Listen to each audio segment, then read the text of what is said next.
Well, Martin Brunt's exclusive report into the social media abuse targeted at the parents of Madeleine McCann has generated a lot of reaction on social media today. And despite the police reaction, a significant proportion of the tweets we've been sent today have been unsympathetic.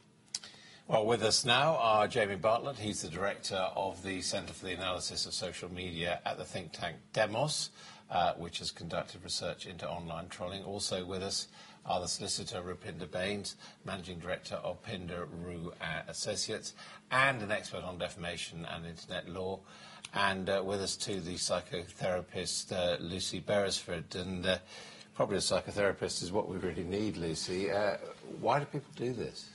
Well, there are a number of reasons, particularly when social media is involved. There's the anonymity, which is afforded by the Twitter handles that they have, and the fact they don't have to post a photograph of themselves if they don't want to, and also the impulsivity that Twitter affords. You know, in the old days, you had to write a letter in green ink, you had to go and buy it, you had to go and post it. Now, people just type their 140 characters and send it off. So social media is facilitating this, but also the kind of person who does trolling is perhaps someone who's looking for a lot more validation in their life, and they're finding it through either posting cruel messages or the community that gets generated around certain topics that get discussed. We saw that lady there in Martin's report who we tracked down, who didn't look the type of person Not at all. to say vile things. Do people believe it, or is it actually the pain and the hurt that they think they can cause which motivates them? It feels as if you're quite powerful, but it's something around believing that you have a voice and that there are people out there who will be listening to you,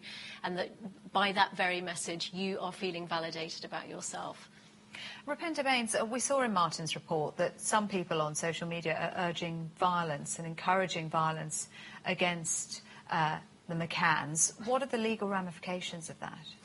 Well, the law as it stands at the moment is there to protect you from harassment, is there to cover malicious communications and any kind of communications that is grossly offensive. So if you're advocating violence, you would fall into one of those legal acts that we have in force today. So there would be repercussions. But do people think because they're relatively anonymous online that they can get away with it? This is a common misconception. But what we're finding is the more this is coming to light, the more the police are now becoming more educated in what they can and can't do. There's still a lot of guidance that's needed for the police and for the public at large as to what should and should not be said on social media. I mean, Jamie, do we have to accept that this is human nature in modern internet form and there's not much we can do about it? I'm afraid, to some extent, yes, we do. Trolling has been around since the beginning of the internet. There's always been this strange culture of being nasty and offensive and rude to complete strangers online. And there's a number of people that see it as something of a sport. I mean, people do it for lots of different reasons, sometimes because they're bored, sometimes because they think it's analogous to screaming at the television, and sometimes just because they're cruel bullies. But there are others that sort of seem to use it as a bizarre way of defending free speech, of prodding at the boundaries of offensiveness. And actually, when anybody responds and gets offended or upset, it sort of drives them on to carry on the abuse and the attacks. And it's not a new thing. It's been going on for 20, 30 years even. Yeah, I mean, Rupinder, the free speech argument is one that's raised a lot, isn't it? It is. It absolutely is. And what's very difficult at the moment is defining the boundaries. What's just merely offensive and what becomes a criminal act. So that's where the guidance is needed in terms of law. I mean, what about libel and slander? Well, libel and slander, they're civil actions, so it wouldn't become a criminal offence. But do they apply, though? In what sense? Well, the McCanns sued a newspaper, for example, successfully because it was making claims about them. People are making similar claims in tweets that have been put out about blaming them or even suggesting more sinister motives. I mean, if you put a tweet out there saying that kind of thing, is that libel, is that slander? Could you be sued? You could, but because it's civil, it's very, very difficult for the general public to commence action. It costs a lot of money. If there is sufficient protection there in the criminal field, then that's where their protection should lie.